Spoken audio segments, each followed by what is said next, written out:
Hi, hello, my name is Mouse, sometimes Andy, and I talk about book and book related things, and today we're going to be doing our 2020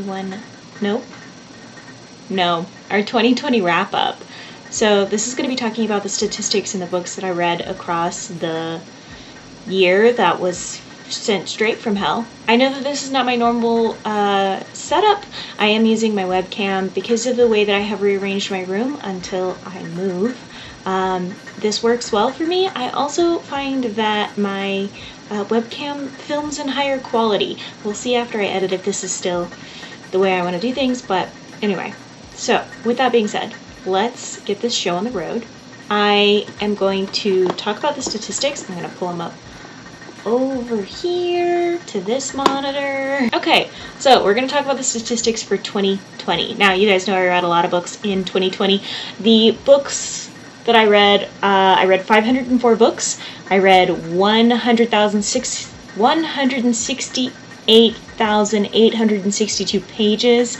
And it says that I listened to audiobooks for 938 and a half hours, but I don't know how accurate that is. In January, I read 30 books. In February, I read 32. March, I read 21. It's almost like I got quarantined in March. In April, I read 41 books. In May, I read 60 books. In June, I read 25. In July, I read 49. In August, I read 63. September, I read 54. October, 37. November, 46. And December, 46. So, I guess November and December was just the same for both months. I'm going to say that's probably because of clear year shit. Now, I read 126 audiobooks, 206 ebooks, and 171 physical books. I have to remind you guys that I do use the library, and I do pick up books from the library, so this is not all of the physical books available to me. I read 17 books from Audible, 43 books were borrowed, 15 books were book of the month, 70 books I bought, 24 books were gifts, 85 books were from the library, 95 books were from the publisher, 93 books were from Scribd, and 59 books are listed as other. That means they were like Kindle Unlimited, Libro FM, that kind of thing. I know that I could have definitely marked those as bought, but some of them I didn't spend money on, or I had credits, or I was gifted credits, and so because of that, I marked them as other. For audience-based, I read 274 young adult books, who's surprised, and 184 adult books. The other categories are a lot lower. I read 41 middle grade, 3 new adult, but to be fair, I don't actually know how to log things as new adult. Sorry. And 1 children's book. I read 294 cisgendered authors. Now, as you guys know, if you've ever watched one of my wrap-ups anyway, then you know that I don't count repeat authors, or at least I didn't in 2020. So because of that, if it seems like I had to have read more authors than what I'm about to say, you're not wrong. So, I read 28 non-binary authors, 294 cisgendered authors, 4 gender fluid, 21 gender queer, 235 female authors, go women, 3 transgendered authors, and 62 male authors. I'd like to read less men in 2021. No offense, men. Just less. That's not true, but I digress. This is where the diversity starts to fall apart even further. I read 240 white people books. Why white people write that many books? Anyway, my second highest number is 41 Asian authors, 15 black authors, 16 Latinx authors, that's not right, 18 Latinx authors, 1 Pacific Islander author, 1 indigenous author, and 13 unknown authors. I believe that's everything when it comes to those.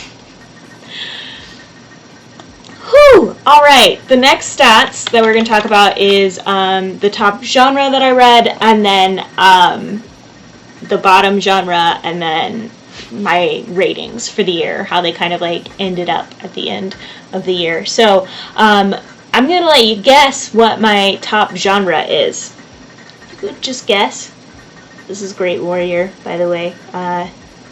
He is Oxalotl's assistant now, so it's great. Are you done thinking about it? It was fantasy. Fantasy was my number one genre for the year. My number two genre for the year, surprisingly, even to me, is going to be sci-fi. Sci-fi actually came in second with 46 books. Fantasy was 257 books.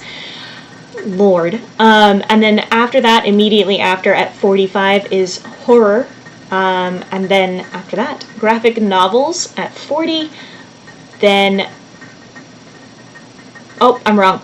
Thrillers at 41, and then graphic novels at 40. We have 20 contemporary novels. I was tricked into at least 10 of them. At least 10 of them. So, 15 nonfiction books, 12 historical books, 1 other, 4 paranormal books, 8 romances, that's even more than I would expect, 7 dystopians, and 96 of the books that I read had LGBTQ main characters. Shout out to that. Part of me wants to, I've already created the graphic and the statistics for next year, not the graphic, the sheets, but I kind of want to track how many are specifically sapphic. So I already track LGBTQ, but I kind of want to track specifically sapphic. But I usually end up buying those books anyway, so I guess the bookshelf would be an indicator of that.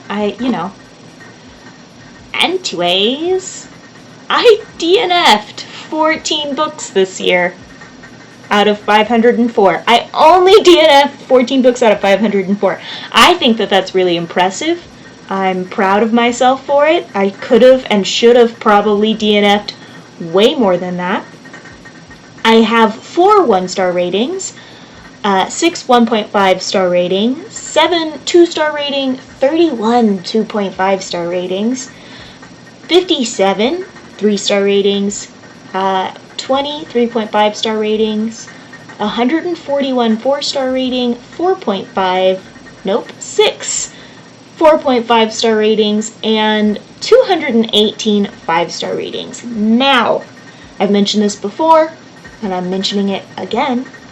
I am going to use the CAWPILE rating method.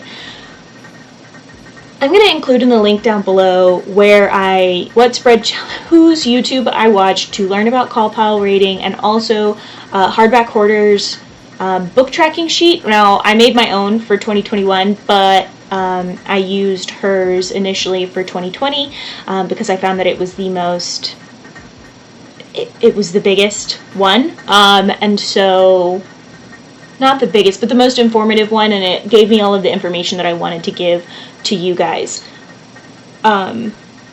So I will link those down below so that you guys can see them. But if you've watched my top 10 and bottom 10 books of the year, then you will already know what those are. That's part of that statistic for my yearly stats, but I don't really need to go into it because you can see it there. Like I've mentioned in my goals as well, I want to focus on more diverse reads. I've done really well. It's January 8th, and most of the books that I've read, other than my reread for my childhood rereads, they've all been diverse in some way. I'm also changing the way that I'm tracking that, though, not to buffer the numbers or anything, but I'm not tracking own voices anymore, and that kind of thing. So some stats are going to change next year, next month, whatever. But these are my statistics for the year. I think since I got into BookTube for the first time, January of 2020, I think that I did okay. I read a lot of popular releases, and it wasn't until the last maybe 3 or 4 months of the year that I kind of realized what kind of books I do like, and that I don't have to give everything a 5-star rating. It really wasn't until I started writing reviews that I realized how my rating system is broken, and also when people ask me questions, because I'll be like, oh, that book was just alright, and they'll be like, you gave it 5 stars. Which is a fair thing to say, but I didn't know how to rate things, and I didn't want to be mean. That is not the case anymore. I have no problem being mean now. So, with all of that being said, this was just a stats-heavy video. You guys, a lot of you really like hearing about my stats, and some of you really don't like hearing about my stats, but that was my wrap. That's everything, all of the information about all of the books that I read in 2020. I also want to point out the reason that I separated specific male versus female, and then genderqueer books, is because I wanted to see how often I was reading male authors, because it felt like every time I picked one up, I was like, oh, I haven't read a male author in like forever. And it is true, if you look at that number, I really don't read a lot of them. Not because I dislike them, really. I make jokes, but it's just, I just don't. So, with all of that said, I hope you enjoyed this video. I hope you don't mind this setup. Maybe it's better, I don't know. We'll find out when I edit. But I will catch you guys next time. If you liked this video, you can comment down below. Maybe like that little graph emoji. That'd be great if you made it this far. Proud of you. Don't forget to like and subscribe and share. Turn those notifications on if they are not already on. I will catch you guys next week. Nope. I'll catch you guys on Thursday at 10 a.m. Central Standard, and if I'm not there, then I will catch you on Tuesday at 10 a.m. Central Standard Time. I hope you're having a great week. See you later.